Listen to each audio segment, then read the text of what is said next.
Alors j'ai sorti la vidéo pour te présenter les programmes de l'option maths de la spécialité maths de terminale de la rentrée donc septembre 2020 et en fait juste après tu vois il y a un élève Omar, merci Omar, qui m'a transmis un lien qui m'a indiqué qu'en fait les manuels venaient de sortir ou je sais pas s'ils viennent de sortir ou s'ils sont sortis il y a déjà plusieurs semaines, j'en sais rien. Du coup tu as vu j'avais pas regardé et en fait on a déjà accès aux manuels donc c'est génial et notamment les manuels du livre scolaire. Alors j'ai aussi reçu un message en commentaire d'un autre élève. Merci à toi aussi, tu m'as dit que les manuels de chez Atier étaient disponibles aussi. Alors, j'irai pas les regarder. Enfin, je regarderai pas cela en priorité parce que franchement, livre scolaire, je trouve que c'est vraiment, vraiment pas mal. Je jetterai quand même un coup d'œil chez Atier, mais c'est vrai que le livre scolaire, je trouve que c'est vraiment des bons bouquins, quoi, pour avoir fait pas mal d'exercices dessus sur le programme de, enfin, sur l'option maths, l'aspect maths de première. J'ai beaucoup aimé.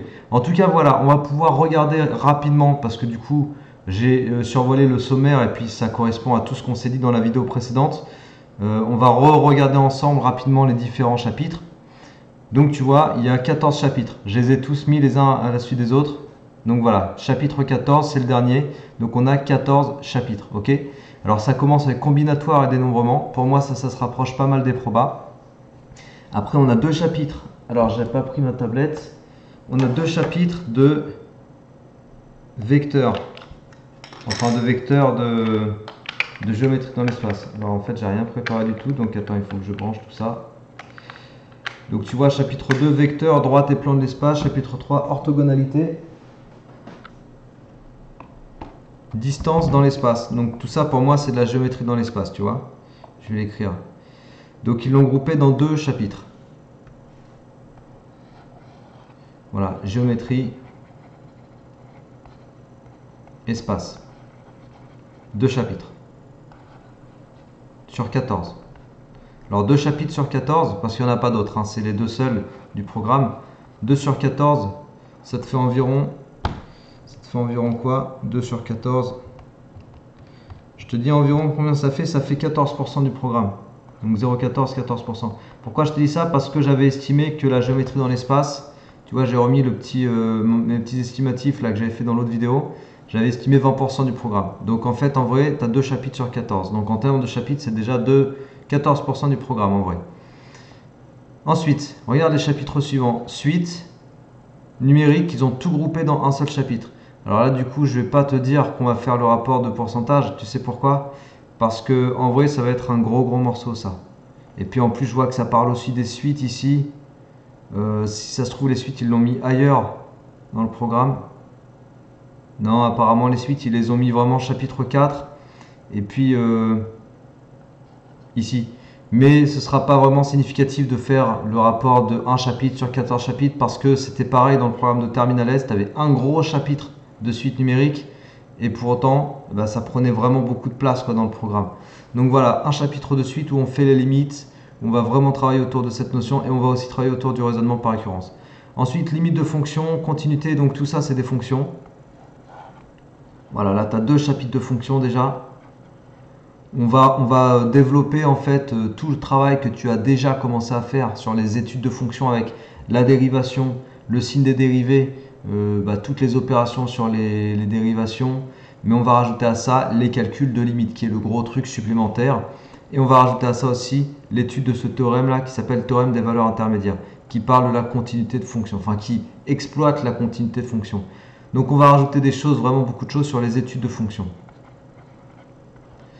Donc deux chapitres ici, et en même temps après ça continue, complément sur la dérivation, donc on rajoute des formules de dérivées pour des nouveaux types de fonctions, des nouvelles formes.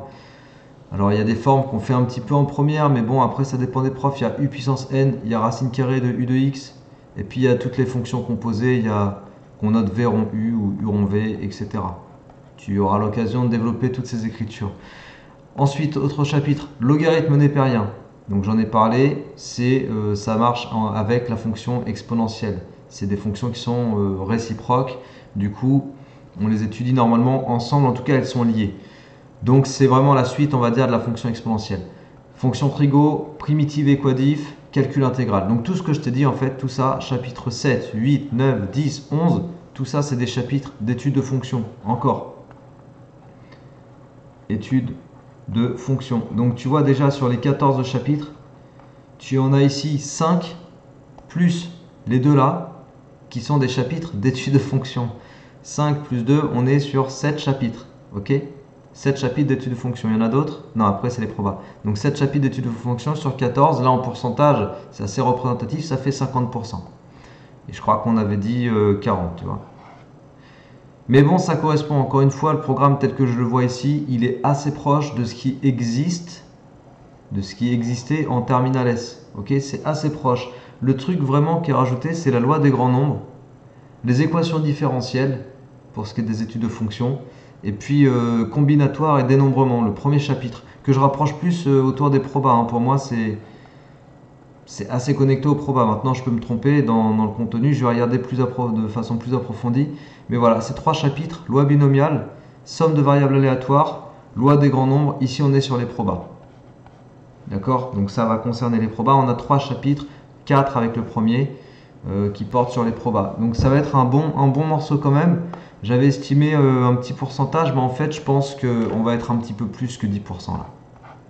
À mon avis, on va être un peu plus que 10%. En termes de contenu et puis de temps que ça va occuper dans l'année d'apprentissage. Donc voilà pour ce programme, tu l'as effectivement de façon plus détaillée ici au niveau des chapitres. Donc on partirait sur environ 14 chapitres. Alors c'est très bien qu'il y ait déjà le bouquin, comme ça je vais pouvoir commencer à faire assez rapidement les exos de SPEMAT, hein, de terminal, c'est super cool. Donc autre question qui a été posée dans les commentaires, je vais y répondre ici. Il y a une question qui portait sur les démonstrations. Donc là je réponds à cette question que quelqu'un a posée sur les démonstrations. Les démonstrations c'est quelque chose qui est important. Pourquoi ? Non pas d'apprendre. Apprendre, pour moi, apprendre par cœur maths, je m'en fous, ça sert à rien. Franchement, je te le dis. Tu as posé la question, apprendre par cœur, c'est pas des maths. Ok? C'est pas du tout des maths. Apprendre par cœur, c'est un truc qui n'a rien à voir avec les maths. Les démonstrations, ça sert à structurer ton raisonnement. Pour te le dire simple, c'est exactement ça. Une démonstration en maths, on est dans autre chose que de l'application d'un outil. On est dans le fait de comprendre l'organisation des idées logiques, la suite logique des idées. Je pars d'un ensemble de choses que j'admets parce que je pars d'une propriété que je connais déjà, je pars d'un axiome, je pars de choses que je connais et je démontre une nouvelle propriété. Ça, c'est le raisonnement mathématique. Et tous ceux qui vont faire des maths en terminale pour poursuivre derrière dans des études qui contiennent des maths, donc des études scientifiques, il est absolument nécessaire, à mon sens, de savoir raisonner. Okay, on ne peut pas se contenter d'appliquer des outils, c'est pas suffisant. Dans mes études d'ingénieur, personnellement, si j'avais pas su raisonner, c'est mort. Tu vois, sans raisonner, tu peux pas faire grand chose en vérité, parce que l'application simple des outils, des formules et blablabla, c'est vraiment, on va dire, c'est la finalité finalement d'un exercice. Vraiment, le gros d'un exercice, c'est tout ton raisonnement. C'est comment tu organises tes idées, comment tu construis le raisonnement pour aller de A à Z, etc. Donc les démonstrations, voilà dans quoi elles s'inscrivent pour moi. Le fait de te montrer des démonstrations sur certaines propriétés, c'est de t'ouvrir une porte d'accès au monde de la démonstration. Après, oui, actuellement sur le programme de Terminal S tel qu'il existe actuellement, il y avait des démonstrations bac. Une personne a dit en commentaire que ça tombe rarement au bac. C'est vrai, dans l'état actuel des choses, ça tombait rarement. Maintenant, moi, ce que je suis en train de voir sur le nouveau programme, c'est qu'il y a quand même des retours à l'ancien programme d'avant la réforme sur laquelle, qui datait de 2012 jusqu'à maintenant, 2020. Il y a des retours sur l'ancien programme d'avant 2012. Et l'ancien programme était plus costaud. Et si ça se trouve, on retourne vers quelque chose comme ça. Et avant, on demandait plus de démonstratifs. Donc peut-être que dans la nouvelle mouture du bac, on va vous demander d'être plus en mode démonstratif. Je ne sais pas, on verra. Maintenant, ce que je vois ici, donc ça c'est issu du bouquin, c'est les démonstrations contenues dans le programme. Donc les démonstrations liées à la géométrie, les démonstrations liées à l'analyse et les démonstrations liées au proba. Donc il va y avoir un certain nombre de démonstrations à savoir faire sur les limites. Par exemple, tu vois ici, je vois des démonstrations sur les limites, des démonstrations ici autour de la géométrie dans l'espace. Donc oui, il y aura des démonstrations à savoir faire. Et je pense qu'au niveau des interros, tout au long de l'année, sur le contrôle continu, les profs mettront ces démonstrations, à mon avis, en fonction des profs, des établissements, etc. Mais de toute façon, une démonstration, c'est bien de savoir faire, et non pas d'apprendre, mais de comprendre. Et quand tu comprends quelque chose, de toute façon, tu sais le refaire. Alors après, peut-être pas avec les mots exacts, peut-être qu'il va te manquer une ou deux virgules, Mais en gros, en fait, il y a un truc qu'on dit et que moi j'aime bien parce que ça correspond à ce que je pense. Ce qui se conçoit bien s'énonce clairement.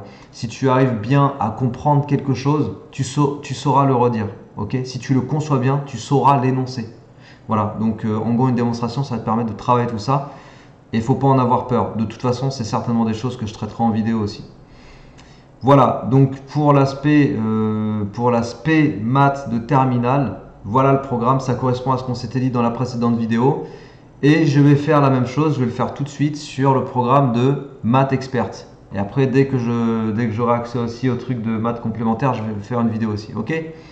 Voilà, donc c'est tout pour cette vidéo-là. À très bientôt les amis, ciao!